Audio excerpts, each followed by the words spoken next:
இறை இயேசுவில் எனக் அன்பார்ந்தவர்களே, நம் ஜீவனுள்ள தேவனின் உயிருள்ள வார்த்தைகளை தினமும் கேட்பதன் மூலம் உங்களுக்கு நன்மையும் ஆசையும் உண்டாவதாக.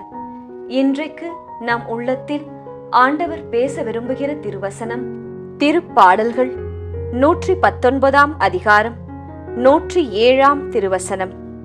ஆண்டவரே, மிக மிக துன்புறுத்தப்படுகின்றேன். உம் வாக்குறுதியின்படி என்னை உயிரோடு வைத்தருளும். இறை இயேசுவில் எனதருமை நண்பர்களே, உங்கள் அனைவருக்கும் நம் இயேசுவின் அன்பை உரித்தாக்குகின்றேன். அனைவரும் எப்படி இருக்கின்றீர்கள்? ஏதாவது ஒரு துன்பம் உங்களை அழுத்துகின்றதா? மனபாரத்தில் இருக்கின்றீர்களா? ஆமாம், வேலை வேலை என்று அன்றாடம் ஓடுகின்றோம். காலை தொடங்கி மாலை வரை வேலை செய்கின்றோம். ஆனாலும் கையில் ஒரு காசும் நிற்பதில்லை. வீண் செலவுதான் அடுத்தடுத்து நிறைய வந்து கொண்டே இருக்கின்றது.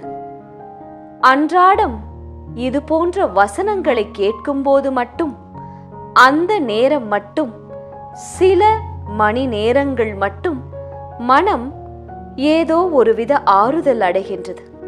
ஆனால் அது நிரந்தரமாக நிலைப்பதில்லை, இருப்பதில்லை. கொஞ்ச நேரத்திலே உலக பிரகாரமான பாரங்கள் எங்களை அழுத்துகின்றன என்று சொல்லுகிறீர்களா?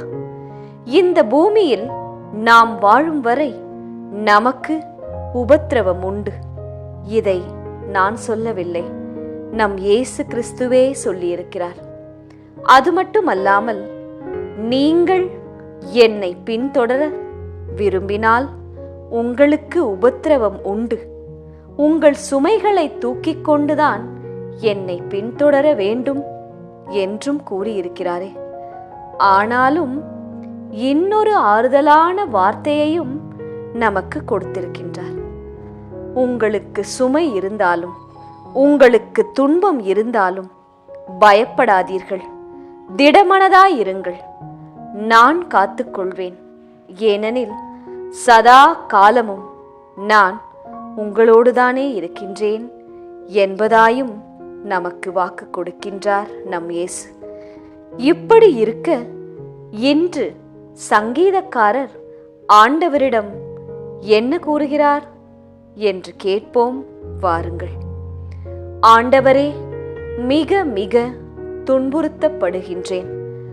உம் வாக்குறுதியின்படி என்னை உயிரோடு வைத்தருளும். ஆண்டவரே, அப்பா, தந்தாய், தற்போது என் வாழ்க்கையில் பல துன்பங்கள் என்னை மனநோக செய்கின்றது. நீர் வாக்கு கொடுத்து இருப்பது போல அந்த வாக்குறுதியின்படி என்னை கை தூக்கி எடுத்தருளும். என்னை காத்தருளும். என்னை மேல் தூக்கி எடுத்தருளும். என்னை ஆறுதல் படுத்தியருளும் என்று மன்றாடுங்கள்.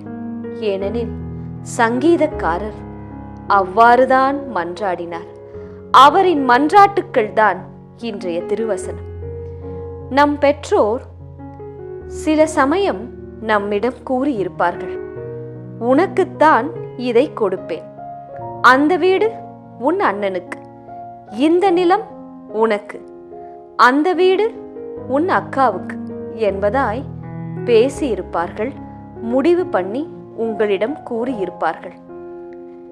அதன்படி நாம் நமக்கு சில நேரங்களில் துன்பம் வரும்போது, ஏதாவது பண நெருக்கடி வரும்போது, தேவை கஷ்டம் வரும்போது என்ன செய்வோம்?